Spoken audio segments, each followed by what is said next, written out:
All right, welcome back to the podcast. My name is Doug Sandler with Turnkey Podcast Productions, and I'm chatting with jerryyu. This is chapter 4 that we're going to be talking today. Jerry, of course, is the family money doctor. He's also the best-selling author of Fortify Your Financial Kingdom, Build Flexibility and Control into Your Wealth for Generations.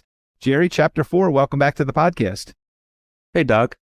So we're going to talk today about a subject that a lot of people don't like to talk about. And I don't understand it because it's such a great concept and there are so many great diverse amounts of products that are within this subject. But we're going to talk about life insurance. It does more than you think. So Jerry, what type of insurance or insurances are available and how do you know which ones to choose? So maybe we start with what types of insurances are even available. Okay, sure, Doug. The life insurance, we talk about life insurance, there's 3 general type of life insurance. One is what we call the term insurance, which is a temporary insurance.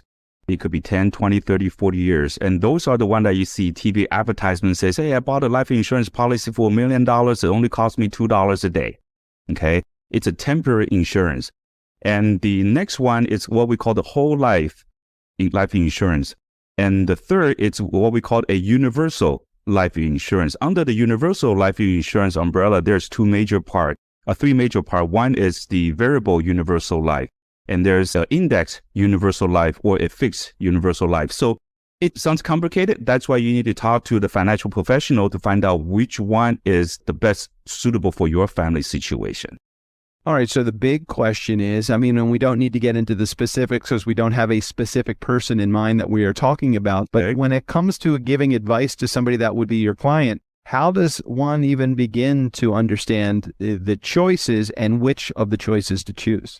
Well, first of all, we got to sit down with the family together to find out, their financial situation, right? The number one we need to determine is, of course, life insurance is a protection for the family, especially the bread earner of the family. In case something happened to you, how does your family going to survive financially? For example, the one I use all the time is Kobe Bryant. He's a control freak. He plans everything, right? But unfortunately, he died at such a young age, 42. So in our industry, we always use the family's financial responsibility using the DIME method, which is DIME. D is what we call the debt. How much debt do you have? I means income replacement. If you are no longer here, what financial tool can provide a non-stop income stream to replace your current income so family can continue to live on? And it's mortgage, right? So you want to make sure if you are no longer here, what's the quickest way? Who can help you to pay for that mortgage so your family can live in this house and debt-free? And the last, of course, is education. Right? You have kids. How many kids? How many years before they go to college? Do you plan to help them with the college tuition? So we always use a DIME. That's how and based on that, we find out their financial responsibility. Then we figure out what's their short-term, mid-term, long-term goal. And then based on their investment history, investment experience, based on their income, their cash flow, their age, there's a lot of area we have to consider to come up with the best proposal that fits that particular family. So life insurance can also be seen as a legacy builder, but why is it far more than that, Jerry? But Doug, just like you said it in the beginning, people don't like to talk about life insurances. Why?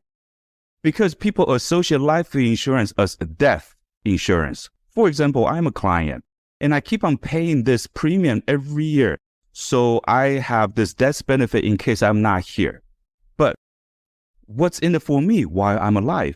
The life insurance will not kick in until I'm dead. So that's why people always mistakenly associate life insurance as death insurance. But nowadays, the life insurance it has a lot more features and functions that you can actually use in your lifetime. So nowadays, the life insurance, I remember back in the 80s, right? This is not your dad's Oldsmobile, right?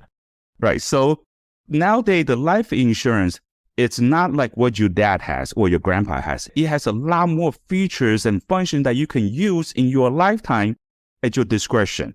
So the life insurance is a true life insurance. So can you share how you would help someone determine the best type of insurance with them? You gave me a great example of it's not just death insurance, it is truly life insurance. How do you help people decide, Jerry?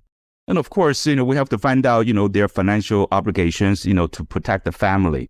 right? And then based on their investment experience or money experience, is a guarantee plan better for them or a variable plan for them?